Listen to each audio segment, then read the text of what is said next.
Marina. Marina, I really appreciate the opportunity you've given me to deliver this presentation to the Charity Village audience. You guys at Charity Village do great work to support the nonprofit and charity sector in Canada, and as always, I'm thrilled to be working with you to help people who are particularly new to budgeting. So as Marina mentioned, my name's Gordon Hawley, and I'm the President and CEO of Humanity Financial Management. As a CPA CA for almost 30 years now, I love helping individuals and organizations that are trying to make the world a better place. At our firm, we work almost exclusively now with nonprofits and charities. And just to give you a sense of my background, I've got about 40, actually, I think it's over 40 years now of cumulative board experience, mostly as treasurer. And I'm currently on the boards of 4 charities and nonprofits. The first one is Vantage Point here in Vancouver. I'm also on the board of the West Vancouver Foundation, Community Foundations of Canada, and an organization called Nonprofit CPAs here in North America.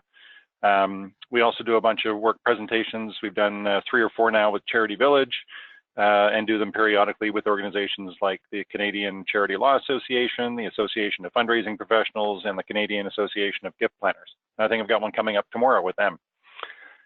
Just to give you a sense of the work we do, in my role at Humanity Financial, I see the stress and anxiety that's produced by finances and financial reporting for many not-for-profits and charities, particularly the board members and senior staff. So we built our company to provide financial oversight and financial support, primarily to mid-sized nonprofit organizations and charities to help them better manage their internal finances and financial budgeting and reporting.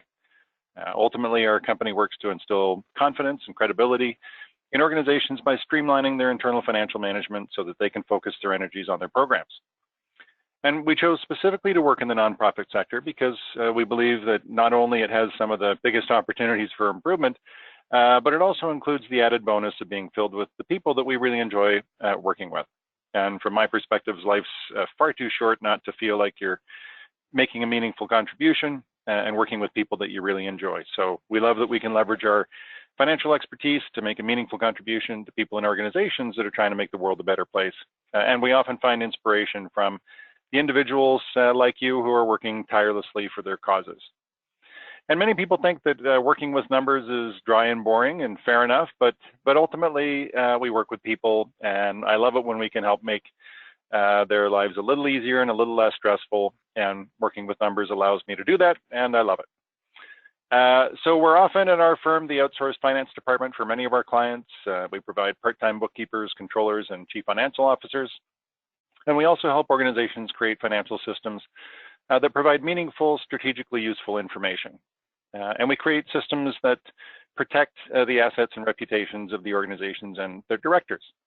And finally, we help organizations build their internal capacity so that they can grow, serve more people, and have more impact. So enough about me. Let's get started into our content today. We're going to be talking about nonprofit budgeting for beginners. We'll start by talking briefly about budgeting skills. What do those look like? And then we'll try and answer some very sort of basic key questions. So why do most organizations, virtually every organization, prepare budgets? What should those budgets include? Who should participating in preparing the budgets? When should budgets be prepared? And ultimately, how? What are some of the methodologies you can use to prepare budgets? We'll provide a quick summary and answer any questions people have. And then as we wrap up, we'll introduce you to some additional resources that you might find useful. And we've got a special offer to take advantage of one of Charity Village's new and improved online courses on budgeting for nonprofits. So with that, we have a couple of quick polls we'd like to get your feedback on. The first one is your position in the organization. Marina, can we put that poll out? Absolutely. I've got it up on the screen now. Gordon, you won't be seeing it, but all of the attendees should. So if you can go ahead, you can just go ahead and click the button for right on your screen for whichever answer relates to you. We've got treasurer, ED, CEO, or senior management, program staff, bookkeeper, accountant, or other. So Gordon, I see most people have responded here. So I'm just going to close that poll and share it so folks can get a sense of who's on the call today. we have 5% treasurer, 30% in that ED, CEO, or senior management, another 29% in program staff, 9% bookkeeper, and 27% other. Wonderful. That's great. Thanks, Marina. Okay, and we've got a second poll again, just to try and get a sense of what size organizations are that are on the call. Great. So again, once again, just go ahead and vote on your screen. You'll see all of the ranges there. This is our last poll for the session, so just will help us, as Gordon said, get a sense of where everybody's at today. Awesome. So I'll just close and share that as well. So Gordon, we've got quite a split here. Actually, 41% are in the over 1 million. Wow. And then, yeah, that's that's quite a lot. The rest are quite evenly split. 13% under 50, 17% in that 50 to 250, 14% in the 250 to 500, and 15% in the 500 to 1 million. Wonderful. Okay, thanks everybody. That's great. That gives me a sense of who's in the audience. That's really useful. Thank you. So the first thing to do when we're talking about budgets is I encourage everybody to take a deep breath. Often, particularly beginners to budgeting can find the process of budgeting or even the thought of budgeting creates stress and anxiety. But virtually everybody that has ultimately carried on and prepared a budget has been able to get through it. It really just takes some very basic math skills, primarily addition and subtraction, multiplication and division.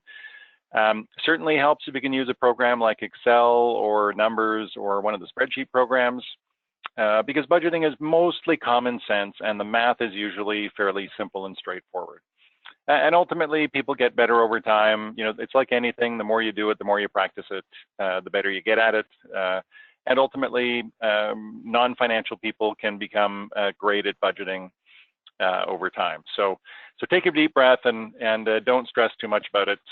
But I will make the point that skill building for budgeting does require an investment of time and energy. Now, it's great to see people on the call today, but we've really only got about an hour. And like any complex skill, budgeting, people do get better with time. And the more they invest in reading about budgeting, studying budgeting, practicing budgeting, and learning about budgeting, ultimately leads to higher levels of skills and higher levels of confidence. So we encourage everybody to keep that in mind and think about being on a continuous learning process around building their budgeting skills.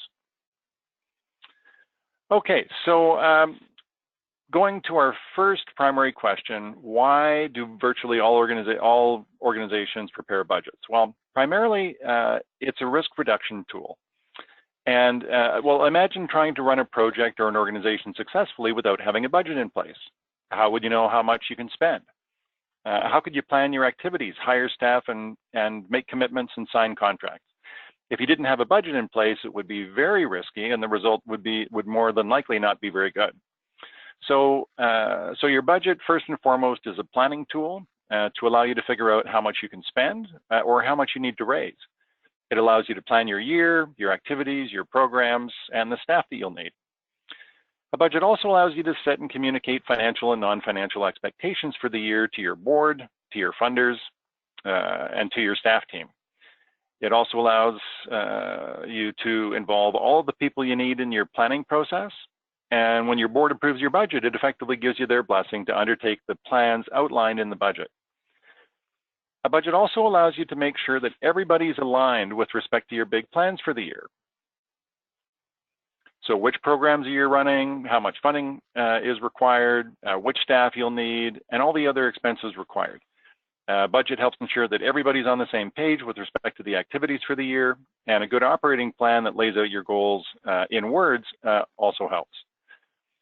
And finally, a budget also allows everybody to monitor and control the actual revenues and expenses over time. So by comparing your actual revenues and expenses to your budgeted revenues and expenses, you can see how you're doing periodically throughout the year and change behavior as required. If your expected revenue hasn't materialized, you may need to reduce some of your expected expenses. If your expenses are higher than you planned, you may need to raise some more money before the end of the year or reduce other expenses. Without a budget, it would be really hard to tell how you're doing until the very end of the year. So for all these reasons, budgets really are one of the primary tools for risk reduction, along with things like long-term strategic plans and annual operating plans to reduce the risk of bad results and increase the likelihood of meeting expectations and meeting your goals. So when people ask what's your budget, they're generally wanting to know what your estimated revenues are for the year. And conceptually, a budget is really your plan for the year expressed in dollars. Now, many organizations also prepare an operating plan for the year. You know, it can be anything from a back of the napkin to a few-page document that lays out your priorities and goals for the year. And if you do prepare a separate operating plan, the budget and the operating plan really should tell the same story. The spending in the budget should be aligned with the priorities and goals in your operating plan. And so what you see on the screen is a very simple form of budget. It has 3 sections. First, there are a few revenue accounts. Next, there are some expense accounts. And the difference between the two, this one's showing a small net surplus for the year. And this budget is showing a single column for the amounts for the full fiscal year. The main operating budget's usually done for the next fiscal year and is supposed to be approved by the board prior to the beginning of the fiscal year to which the budget relates. Now, I want to take just a couple of minutes to relate the budget to your statement of operations. So first of all, notice that the statement of operations in the example here uses the same revenue and expense categories as the budget. And this is critically important so that you can later easily prepare your budget versus actual reports on a periodic basis throughout the year and provide variance analysis to your boards. If you use different revenue and expense accounts in your budget than in your statement of operations, then it creates a lot of manual work to prepare your budget versus actual and variance reporting. Whereas if you use the same accounts, you can input the budget into your accounting software and just print the budget compared to actual reports directly out of your accounting software. So keep it simple and efficient. Use the same revenue and expense accounts for your budget as you do in your statement of operations. That's really, I've always thought that was kind of common sense, but it's amazing how many organizations we come across that use different formats for their budgets, and it creates a huge amount of manual work for them. Now, I also want to take a minute to put the budget in the context of the statement of financial position. Now, the statement of financial position in your financial state, sometimes also referred to as a balance sheet.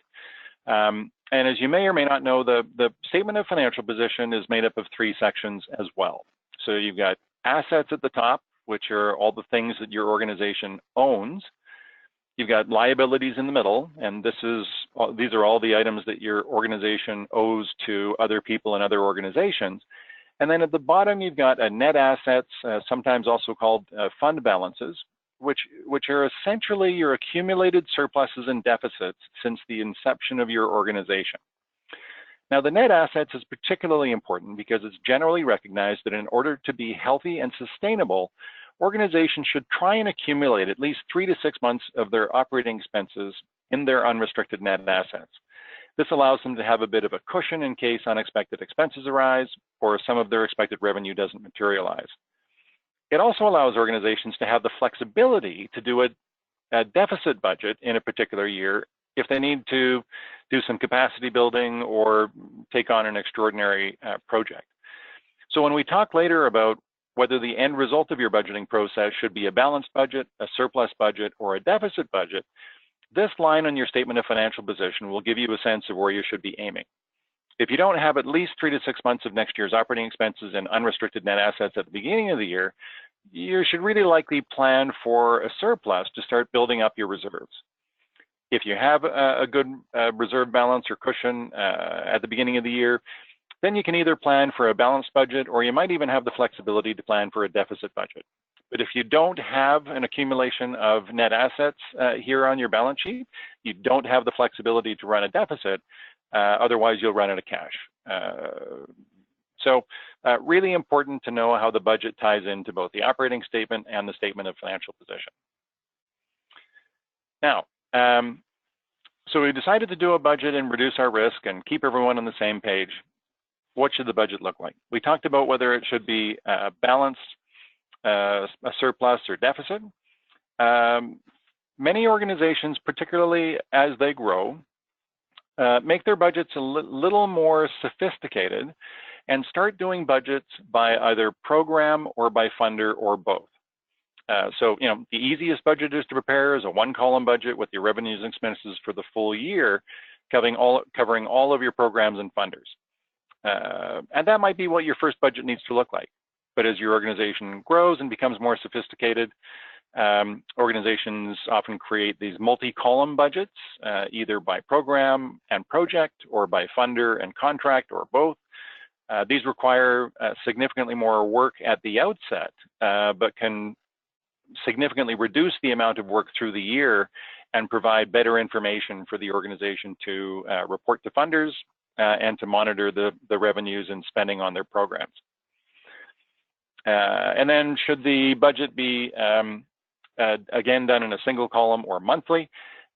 Certainly, organizations typically start out doing a single column for the full year.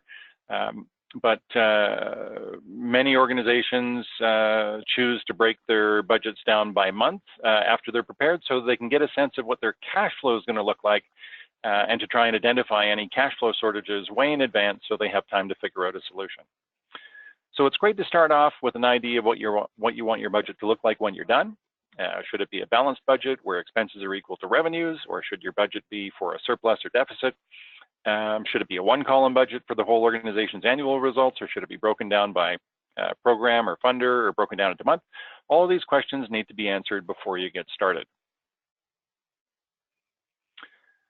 So, who are the right people to prepare your budget? Well, if you're an operating board without employees, it will likely be the treasurer or one of the other board members. If you're lucky enough to have staff, and by the way, the statistics across the country are generally something like 50% of charities, I think, have no employees, so they're purely operating boards. And I think about roughly 70% of nonprofit organizations also have no employees. So generally over half of organizations generally don't have employees, just to put that in context. So many organizations, the budgets are done by their treasurer or one of the other board members. But if you're lucky enough to have staff, we usually see the budget prepared by the person who is closest to the activities of the organization. Now, this might be the executive director or a program manager. Your bookkeeper or accountant can help you format the budget, but if other people are more knowledgeable about the organization's plans and activities, they're generally the best people to prepare the budgets. And since the budget's usually prepared in Excel or some other spreadsheet program, it would be great if the person preparing the budget had some spreadsheet skills. And this is where you can work with the people in your finance department to kind of break up the workload a bit if you can. But also, since most spreadsheets contain errors, it would be useful if sort of one person was in charge of preparing the budget and someone else was charged with reviewing it for accuracy and completeness. Ideally, there should be at least two people involved in any budgeting process so that you got somebody doing the work and somebody checking the work. So there's some food for thought as you're thinking about the team and who should be involved in your budget. Now, we often get asked how long it should take to prepare a budget. And our answer is usually something like, well, it depends. We generally recommend that your budget should be the final step typically in your planning process for the year. So for simple organizations, the other two planning steps are creating or updating a long-term strategic plan and the preparation of an annual operating plan. Now, we worked with organizations that can update their strategic plan within a month or two. We've also seen other organizations literally start planning for year 3 after they finish year 1. And that's right. So they start planning for the next year almost a year in advance. And it takes them that long to update their strategic plan, review their results from the previous year, update their goals and objectives for the next year in the form of a new operating plan. So the budgeting process itself usually takes a minimum of a month or two.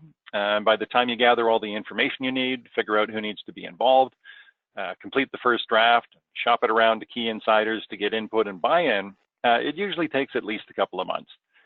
And you want to make sure that your treasurer or finance committee has enough time to review it and offer their input as well. And then finally, your board needs at least one meeting very possibly two, to discuss and debate it and hopefully to approve it. So if you start with the date that the board meeting that you want to ultimately have it approved and work backwards, as we say, it often takes 3 or 4 months or longer from start to finish. So start early, make regular progress, and don't try and fit a 3 or 4 month process into a week immediately before your board meeting.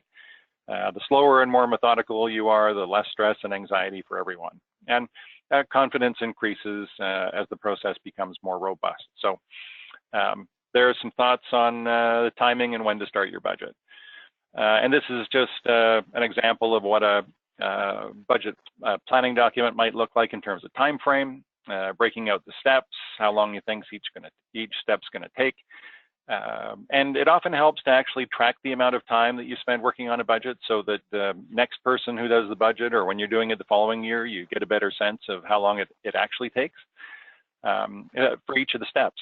So whether it's assembling the materials in the team, establishing the program financial and administrative goals, budgeting the expenses, budgeting the revenues, making sure there's some time to review and modify, and then presenting the budget to the board. So great to have a plan if you can kind of lay it out in advance. And if you use sort of last year's actuals to plan your next year, you'll have a much better sense of how long it actually takes and how much time you should allow to prepare your budget. Okay, so how should you go about preparing your budget? Well, with respect to process, we generally recommend starting with the information that you're most confident about. So if you are absolutely confident about your funding for next year, start with that. Or if you know what your salaries need to be or what your facilities cost will be, start with those. In many organizations, salaries and facility costs make up anywhere up to 60 to 90% of their expenses for years. So once you have some of the big ticket items like salaries, rent, and funding, filling in the rest of the blanks can be pretty straightforward. But be sure and document all of your calculations and assumptions. And first, ensure to follow consistent processes from year to year. But also, when you come back each month or quarter to analyze your variances from budget, it makes life a lot easier if you've got clearly documented calculations and assumptions, so that you can actually tell people how the actual results differed from what you had budgeted for.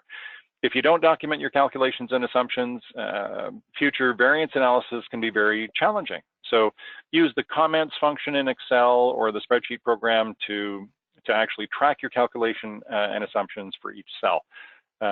It really makes the later analysis much more simple. So what materials do you need to complete your budget? Well, we generally recommend putting together a fairly healthy list of materials prior to getting started on your process. So that'll generally include last year's budget, last year's actual revenues and expenses, the current year's budget, often the current year's actual revenues and expenses reforecasted out to the end of the year, any new market intelligence, changes in your market and the communities you're serving, or the market that you're hiring staff in. Any expected pay raises, trends in development in the communities that you typically raise funds in, and your operating and or business plan. So getting all these together and updating them can take a little while. Make sure you leave yourself enough time. Now, with respect to revenues, here is a good sort of outline of the types of revenues people typically budget for. There's grants and service contracts from governments, foundations, and corporations. Many organizations receive funding from intermediaries like Canada Helps, United Way, or CHIMP. Individual contributions, obviously, special events, earned revenue, and other revenues like investment income. Now, when you're budgeting revenues, the key here is to be realistic. And there's no hard and fast rules about this, but generally we encourage organizations to include revenues in particular in the budget, but only if they have a confidence level that the revenue is greater than 90%, or you're fairly confident that the revenue is going to come in. For other sort of aspirational revenue or revenue that might come in, you can always submit a budget request partway through the year if it comes in. And alternatively, if you consider segregating confirmed from unconfirmed revenue in your budget, so somehow indicating in your budget which revenue is confirmed and which revenue is unconfirmed or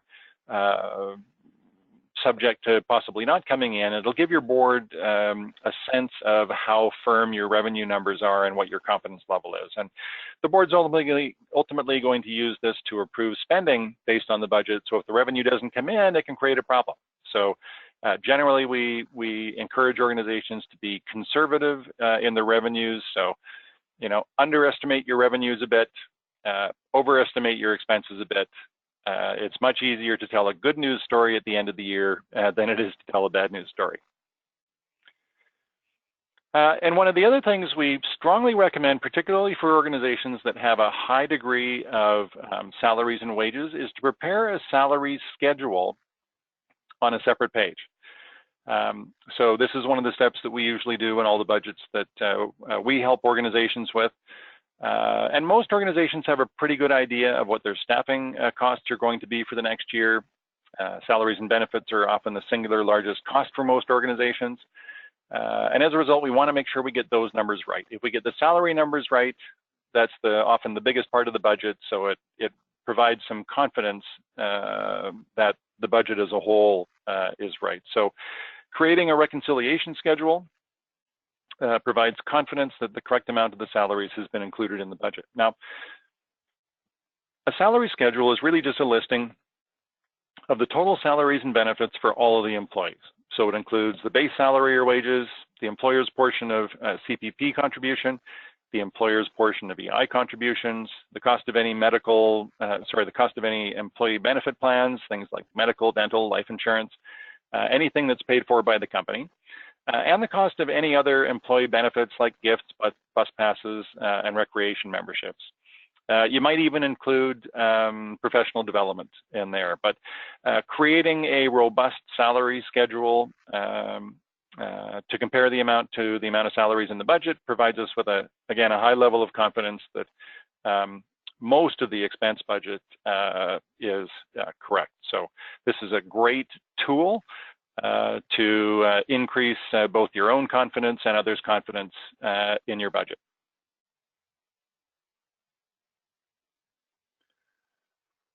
Now, with respect to, so I want to cover a brief summary of all of the topics that we've covered today.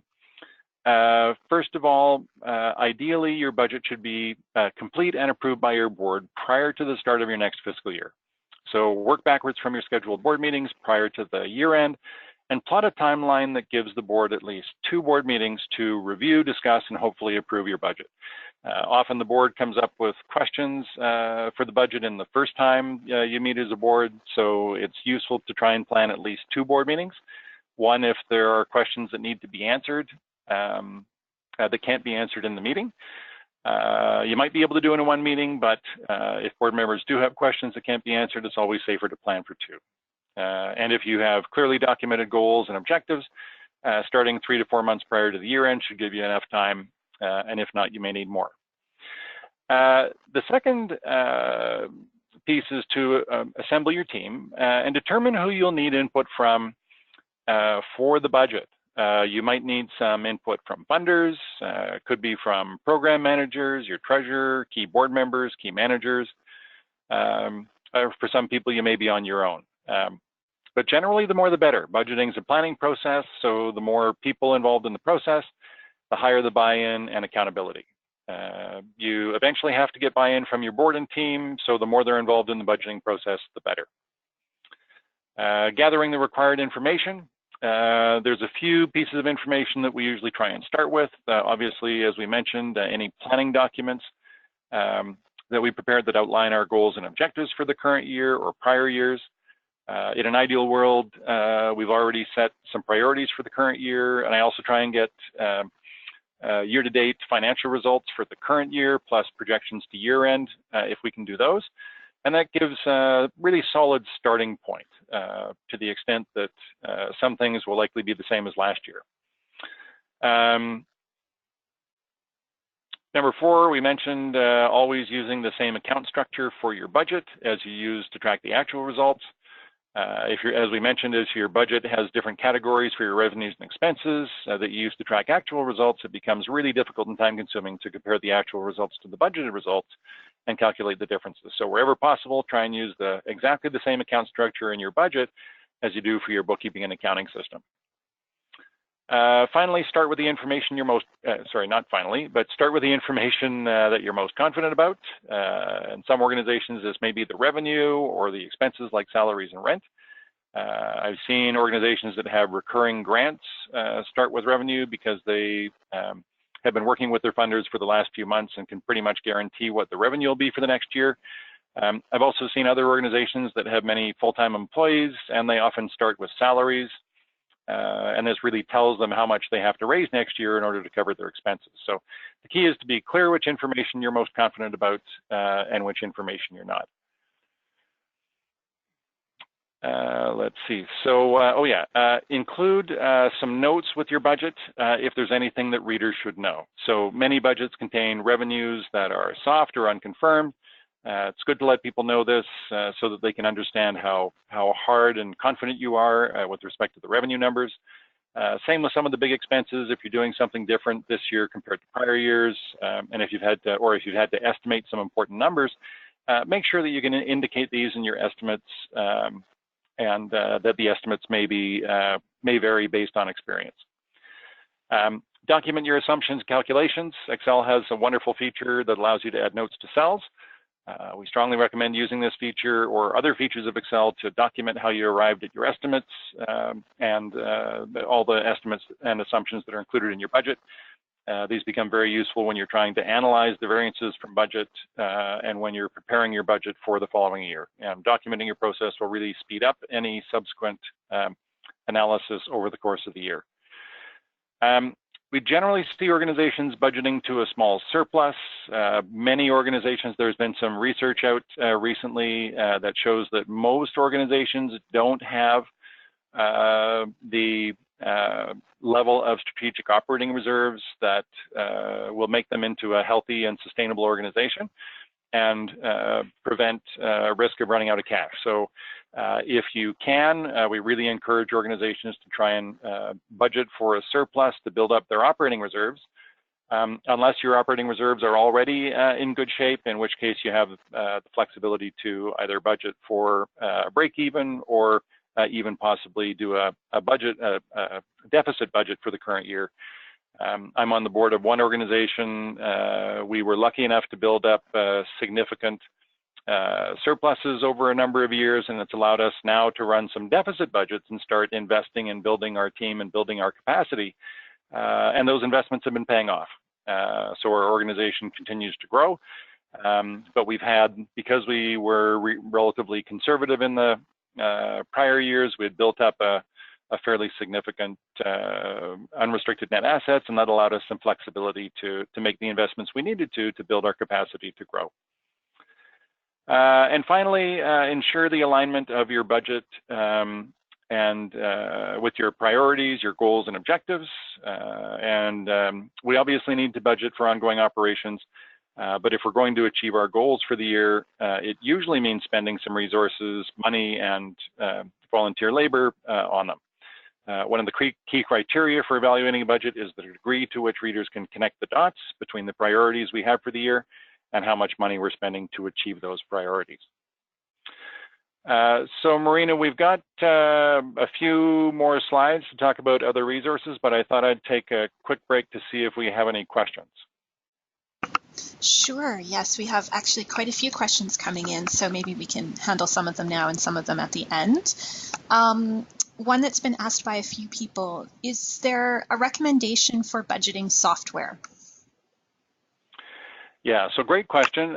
There are a number of pieces of budgeting software out there, and we've looked at a number of them, and certainly for larger organizations, absolutely. There's a few that you should look at, and if you want to email me separately, I'll be happy to provide you with a few options. But for most organizations, and now keep in mind that the spectrum of organizations in Canada, something like 70% of organizations have revenue under $700,000 or $800,000 a year. So for the vast majority of organizations, the costs of purchasing separate budgeting software are prohibitive. And it's not just the budgeting software, it's that the budgeting software requires a significant investment in learning and budgeting. So the investment required both in terms of cash and in terms of dollars can be very significant. So for most organizations, using just a spreadsheet like Excel or Numbers or the Google version of a spreadsheet, I think is generally the best solution, the most cost-effective solution. But if you're the size of an organization, you know, and I would say generally you're good on Excel up to at least a few $1 million. But beyond that, once you're getting into sort of mid-sized organizations, then certainly worthwhile to check out some of the pre-built budgeting software, and I'd be happy to provide a few links to some of the more popular systems if you just want to shoot me a quick email.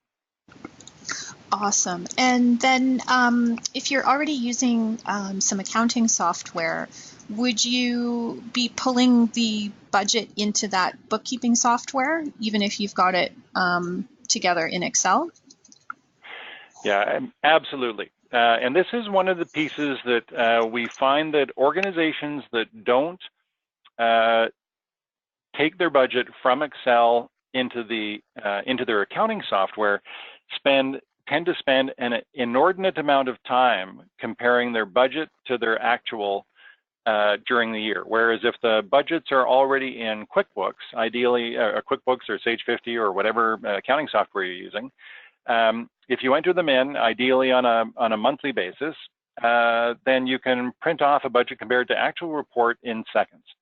And so your variance analysis becomes significantly less time consuming and significantly less prone to errors. So we highly recommend that organizations prepare their budgets in Excel, because it's a really flexible, generally easy to use tool. You know, have your bookkeeper or controller provide you with a template, and then just basically get you to fill in the template. But once you've had the budget approved by the board, then we always recommend that organizations enter it into their accounting software to make the process of variance reporting significantly less time consuming. Great, that's helpful. And then we had sort of a philosophical question. So an organization that has a governance board, not so much an operating board, where the ED handles all of the operations, can you explain why the board needs to approve the operating budget? Yeah, great question. While the board, so again, speaking purely about governance organizations or policy boards or boards that try and make the distinction between operations and governance, boards often delegate responsibility to the executive director or CEO for the budget. And those will be, so typically the whole budget, although many boards don't define what those responsibilities are, so we do encourage people to do that. So they delegate responsibility to the CEO or executive director, and most of the time, that'll be fine. The executive director is going to manage the resources of the organization and hopefully come in unbudgeted at the end of the year. But it's important because the buck kind of stops with the board. The board is ultimately responsible for both the programmatic results, the reputation. The board's ultimately legally and otherwise responsible for the performance of the organization. So the board, as I say, often delegates responsibility to the executive director, but then is required, well, most boards take the opportunity to monitor the performance against budget throughout the year in case they need to course correct. You know, some things often happen during the years where either certain revenues don't materialize or there's certain unexpected expenses. Or, it happens in some cases that the executive director is somebody who they hired that knew their sector very well, knew the communities they served very well, but may not have significant financial skills. So in all cases, even if the board delegates responsibility to the CEO or ED, they'll also sort of take a trust but verify approach. Leave it to the executive director unless something gets really out of whack, and in that case, get back involved again. Make sure that the course is corrected so that by the end of the year, things are hopefully back on side. Great, and I think maybe we'll hold the rest of the questions till the end if you want to, we want to carry on maybe and finish off the presentation. Okay, wonderful. So we do want to talk briefly about some other resources that are available with respect to budgeting. Now, one of the pieces that I've seen that is excellent are a series of articles on budgeting put out by the Nonprofit Finance Fund. I think it's a 7-part series, and it's a really great summary of sort of everything from budgeting basics, budgeting best practices, budgeting for restrictions, below the line budgeting for things like capital items and strategic operating reserves, the art of forecasting contributed revenue, the art of reforecasting, updating your budget once or twice throughout the year, and communicating your finances. So it's a great session. It's free. You can access them. Just do a quick search for Nonprofit Finance Fund and the title of the series there. There's also a significant number of books available on budgeting through anybody like Amazon, or you can do a quick search on Google and find a significant number of books that have been written on budgeting for nonprofits. Now, the only thing I would encourage you to keep in mind is that there are some differences between financial reporting standards between Canada and the US. And so when they start talking about, in particular, net assets or some of the rules around revenue recognition or things like that, most of the books that have been written are or were written in the US, and they talk about the US rules.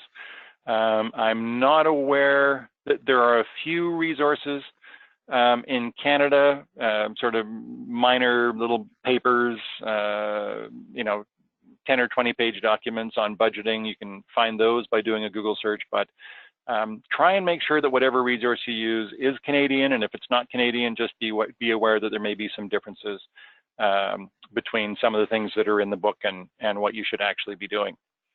But there is, I recently worked with the folks at Charity Village to revise and update a budgeting for nonprofits course.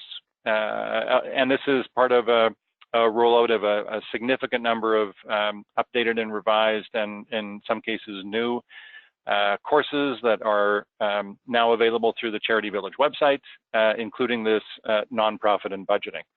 And the courses are typically $99, but these are Canadian content written by experts in Canada, so they're directly relevant for the Canadian market.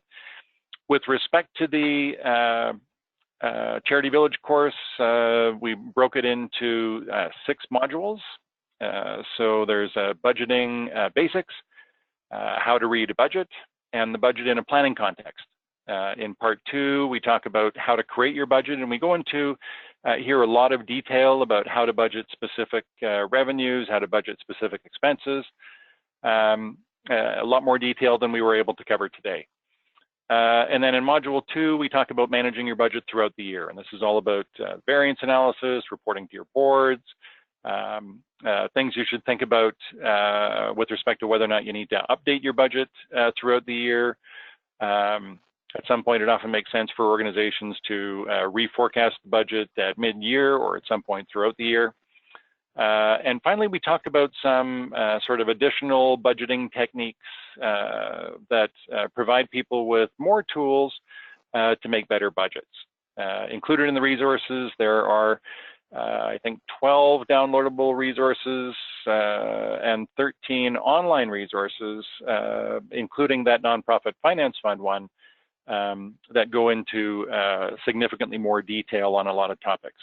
There is an exam that you can take with a course, and if you get over 70%, they'll give you a certificate that shows successful completion of the course. So this is a great course that sort of builds on the material and reinforces the material that we covered today, but also goes significantly beyond where we've gone today and provides significantly more detail on specifically how to create budgets. And it really is, the course really is addressed for primarily, it's an introductory course meant for beginners, but there's a lot of great information in there that would be a useful review for other people as well. And as a small gift, Charity Village is offering a $10 discount to anyone who signs up by November 30th. So there's a code there you can use in your checkout when you sign up online. So if you're interested and you have time, I'd highly recommend this particular course because it is purely Canadian and it takes into account all of the Canadian rules, customs, particularly around revenue recognition and net assets. Let's see. Oh, I should also mention that the course takes roughly 2 hours to go through the first time from start to finish. That does not include the time to go through any of the additional resources. But when you sign up for the course, you get unlimited access for 3 months from the date that you start the program. So you can take the course either in one sitting or in smaller bites, so you have time to digest it. Either way, the course is entirely flexible and up to you how fast you want to complete it. And Marina, I'll stop there and open it up for questions again. Wonderful. Thanks, Gordon. And I just want to say also that we were so happy to have you prepare the budgeting course for us. We've so enjoyed your presentations that you've done for our audience in the past, and it was great to have you on board working on that content refresh. So I have popped the link to the course in the chat box. I've put the information there about the discount as well in case anybody wants to go check that out. Gordon, in terms of further questions, we've had a few come in on salaries. So I'd like to maybe address all of those in one go. Sure. First of all, is there a difference between salary and wages?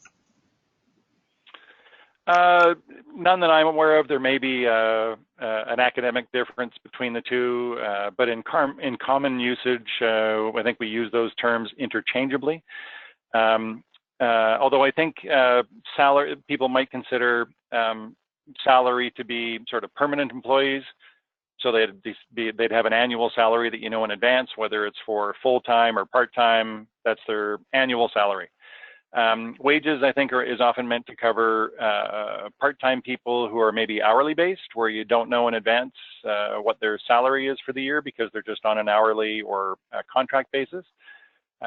But when we talk about budgeting for salaries and wages, we typically have to include both. So we include the salaries of all of our permanent and part-time staff, where we know what their numbers are for the year because they're hopefully in an employment contract. And then we also have to estimate for the hourly and contract people how many hours they're likely to provide us with, what their rates will be for those hours. Yeah, so the salaries, as we talked about before in some of the slides, will also include things like employer CPP, employer EI, WorkSafe BC or Workers' Compensation Board premiums, employee benefits, possibly even professional development. So it's a pretty broad term and really encompasses pretty much everything related to the payment of the workers for the organization. And you mentioned benefits there. We had a question about whether paid time off would be listed under the salary or the benefit piece.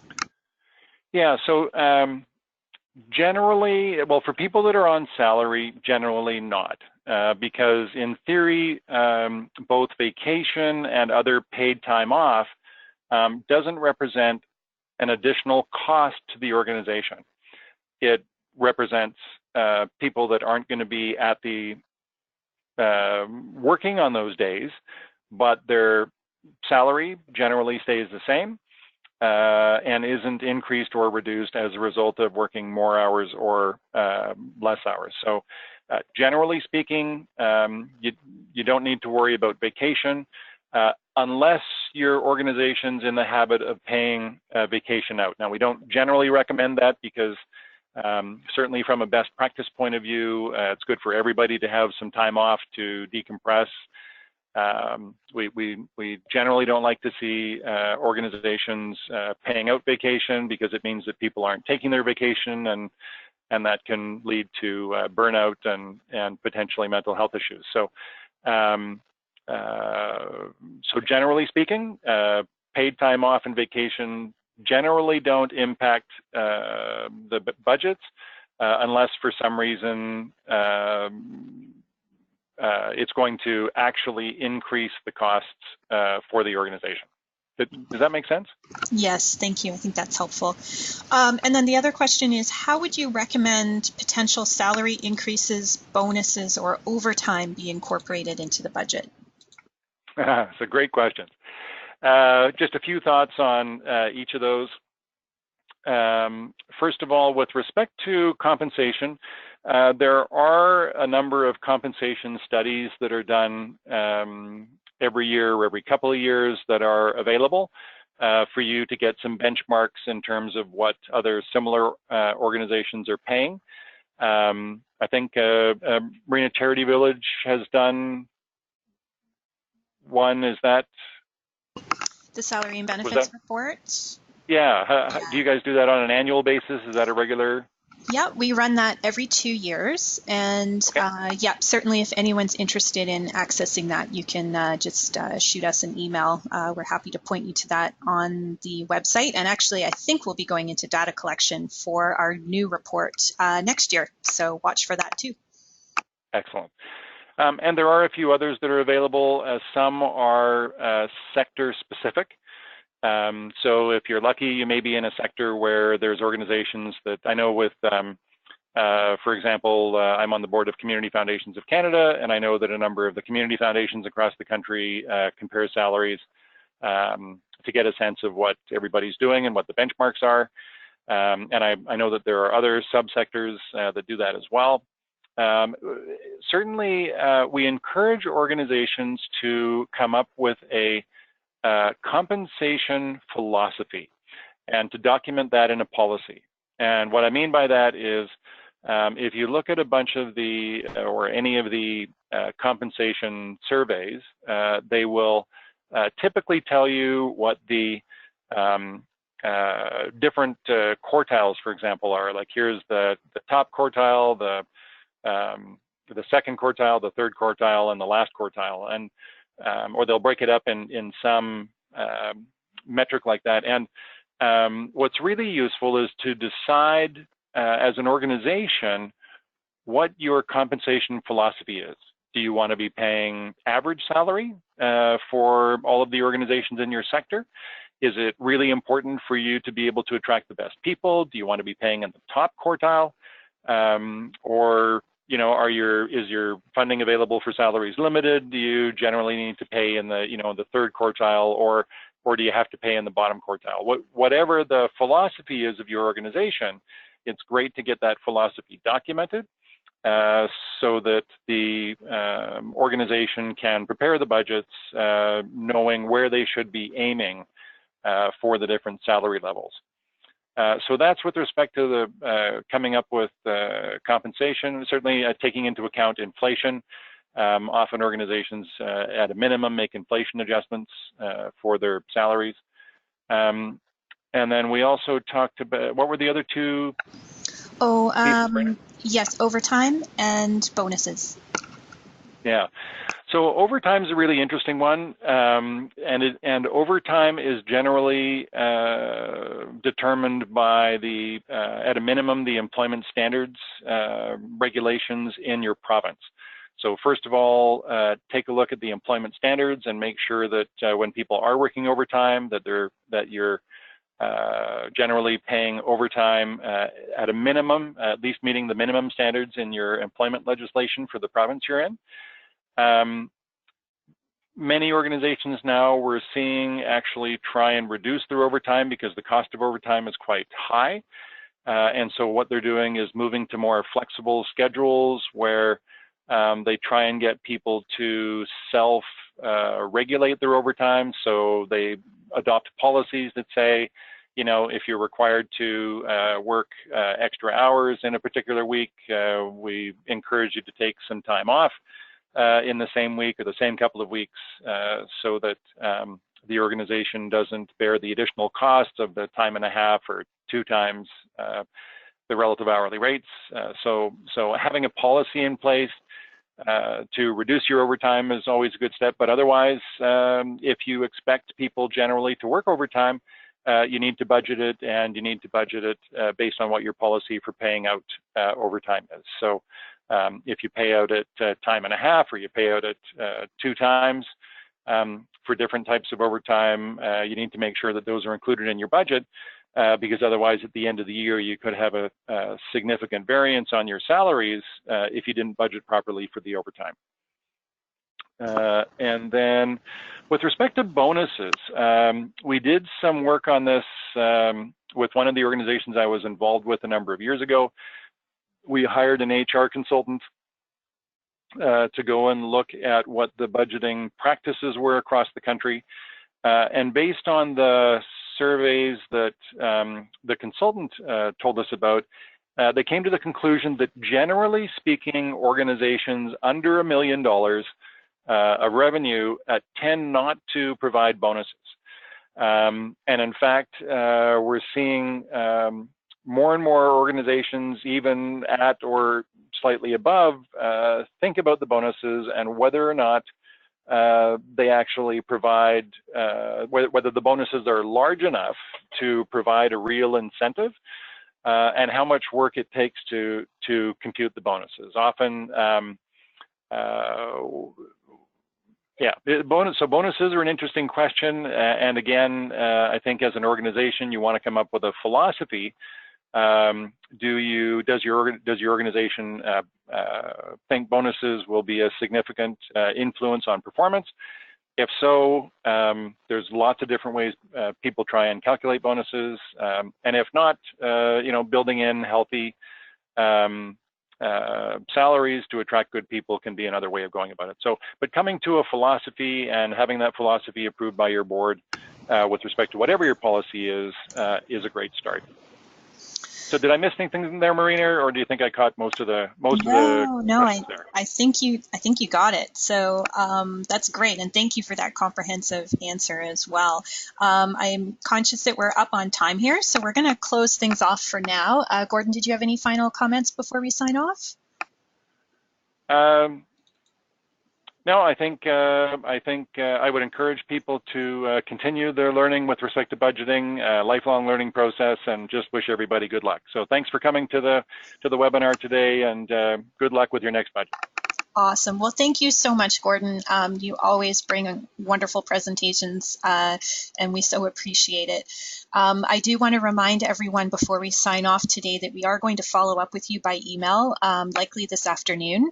That will have the webinar recording, the slide deck, and then we will also include a link to the course and reiterate the $10 discount code just in case you didn't get a chance to jot it down. So just do please remember that that discount code will only be valid until November 30th. There will also be a short survey that will take less than 5 minutes to fill out, and we do hope that you'll complete that for us. You'll have an opportunity there to let us know if there's other topics you'd like to see covered in a future session, and we will of course be sure to share any feedback with Gordon as well. If you have any questions about our e-learning courses or the budgeting course in particular, or if you run into any difficulties using the discount code, please contact our help desk at help@charityvillage.com. Or of course, you can always reply to the follow-up emails that you'll get from me later today, and I'm happy to assist. Our next free webinar is coming up in actually just a couple of days on Thursday, November 28th. We're going to be discussing storytelling for fundraising success, and that will be our last free webinar for 2019. There will be a link to register in the email that you receive later today, and we hope to see you there. And I'd like to thank you all again for joining us today. Have a wonderful rest of your day.